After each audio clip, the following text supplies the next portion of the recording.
నన్ను చంపాలనుకున్నంత అన్యాయం నేను ఎవరికి చేయలేదు. నాకు శత్రువులు ఎవరున్నారు ముకుంద్? మీ నిజాయితీ.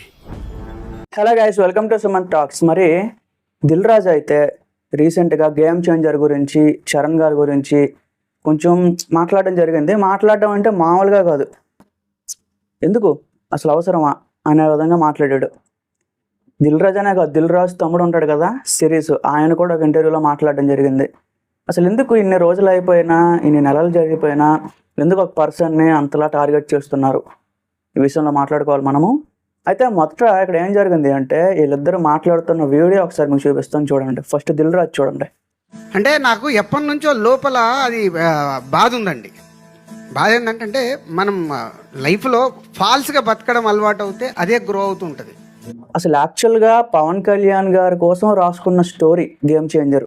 శంకర్ ఎన్నోసార్లు చెప్పాడు, చరణ్ గారి కోసం రాయలేదు, కళ్యాణ్ గారి కోసం రాశాను, కళ్యాణ్ గారి కోసం చెప్పడానికి కూడా రెడీ అయిపోయాను.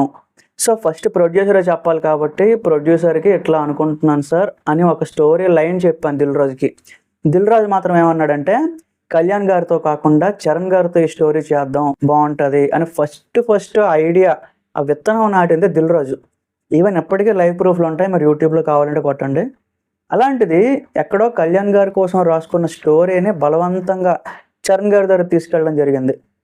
పోనీ ఓకే, చరణ్ గారు కూడా నా కోసం కాకపోయినా ఓకే బాబాయ్ కోసం రాశారు కాబట్టి ఏదో మంచి స్టోరీ అయి ఉంటుంది. ఒక senior director, producer Dil Raju ఒక మాట చెప్తున్నారు కాబట్టి ఓకే, ఒక రెస్పెక్ట్ మీద ఓకే చెప్పాడు. అంతే తప్ప చరణ్ గారి ఇన్వాల్వ్మెంట్ అసలు 0% అనమాట ఇందులో. అలాంటిది ఈ రోజున చరణ్ గారి పేరు పదే తీసుకొస్తున్నారు కావాలని. ఎన్నిసార్లు అంటే అన్నిసార్లు ఇంకా ఆయన పేరు వాడుకోవడం జరుగుతుంది.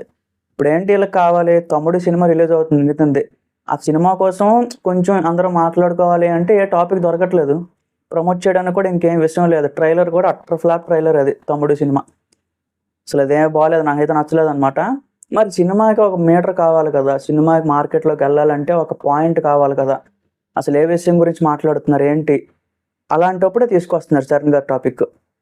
ఇదిలా ఉండగా ఈయన తమ్ముడు సిరీస్ గారు ఒక మాట మాట్లాడారు, అది కూడా చూడండి. గేమ్ చేంజర్తో మా బతుకు అయిపోయింది అనుకున్నాం, మా పరిస్థితి ఏముంటుంది చెప్పండి.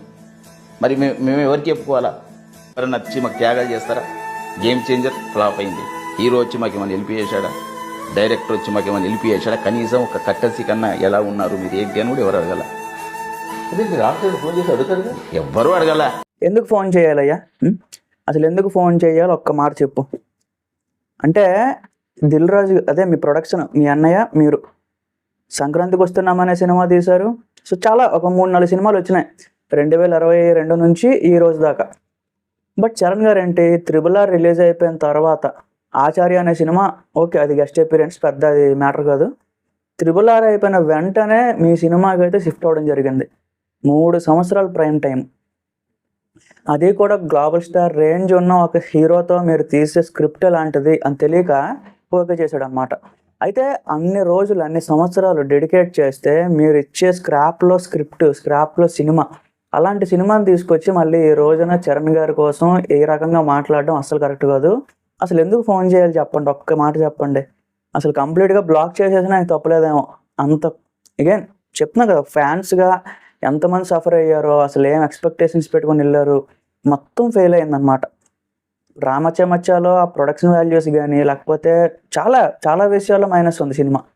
అలాంటిది డైరెక్టర్ అన్ని మిస్టేక్స్ చేస్తున్నప్పుడు మళ్ళీ అంటారు దిల్ రాజు చాలా పెద్ద ప్రొడ్యూసర్, అది ఇది 50 సినిమాలు తీశారు, మరి ఎందుకు ఈ సినిమాలో మాట్లాడలేకపోయారు? మాట్లాడితేనే పాయింట్ ఉండాలి, మాట్లాడితేనే అగైన్ ఆ డైరెక్టర్తో డీలింగ్ ఉంటేనే ఓకే చేయించాలి. అంటే డైరెక్టర్తో మాట్లాడడానికి మొహమాట పడినప్పుడు, భయపడినప్పుడు మరి అలాగే పవన్ కళ్యాణ్ స్క్రిప్ట్ని చరణ్ గారికి అంటించారు. ఎన్ని క్వశ్చన్స్ ఉన్నాయి గైస్, బట్ ఎన్నిటికో కూడా ఎవరు రెస్పాండ్ అవ్వరు. సింపుల్గా చరణ్ గారు నా మాట అనాలి కాబట్టి అనేస్తున్నారు అంతే. ఆయన కూడా పెద్దగా పట్టించుకోవడం అలాంటివన్నీ కూడా. అరవింద్ సమేతలో ఒక డైలాగ్ కూడా ఉంటుంది, డైలాగ్ కూడా నేను చెప్పను, మీకు తెలుస్తుంది. అయితే ఇప్పుడు ఏంటంటే ఇన్ని నెగిటివిటీ మధ్యలో చరణ్ గారు చేయకపోవచ్చు ఆబ్వియస్గా, ఇంకొక హీరో అయితే అసలు కంప్లీట్ కట్ చేస్తాడు. బట్ స్టిల్ ఎక్కడ కనిపించినా మాట్లాడుతున్నాడు, ఎక్కడ కనిపించినా బాగానే పలకరిస్తున్నాడు, ఓకే దట్స్ గుడ్. అలానే వెళ్ళిపోయి చరణ్కి ఏంటంటే మనసులో పెట్టుకొని ఇంకా రివెంజ్ తీసుకోవాలి, బోయపాటి లాంటివన్నీ వదిలేసాడు, ఏమీ అనలేదు. అంత పెద్ద ఫెయిల్యూర్ వచ్చినా సరే, ఇప్పుడు కొరటాల శివ లాంటివన్నీ వదిలేసాడు, ఏమీ అనలేదు. సో అలాగా డైరెక్టర్ మీద ఎప్పుడో కూడా డిపెండ్ అయ్యి డైరెక్టర్ మీద ఎప్పుడో కూడా తప్పు తోసేద్దాం అనే మెంటాలిటీ అయితే చరణ్ అన్నది కాదు. ఎన్నో సినిమాలు చూసాం మనం, ఎన్నో హిట్ సినిమాలు చూశారు, ఎన్నో ఫ్లాప్ సినిమాలు చూశారు. అలాంటిది చరణ్ అన్న ఫిల్మోగ్రఫీలో ఇలాంటి వాళ్ళని ఎవరో పట్టించుకోడు, అందరితో ఒకేలా ఉంటాడు. రాజమౌళితో ఎలా ఉంటాడో బోయపాటితో అలా ఉంటాడు. సో అలాంటి వాల్యూ ఇస్తాడు అన్నమాట డైరెక్టర్లకి.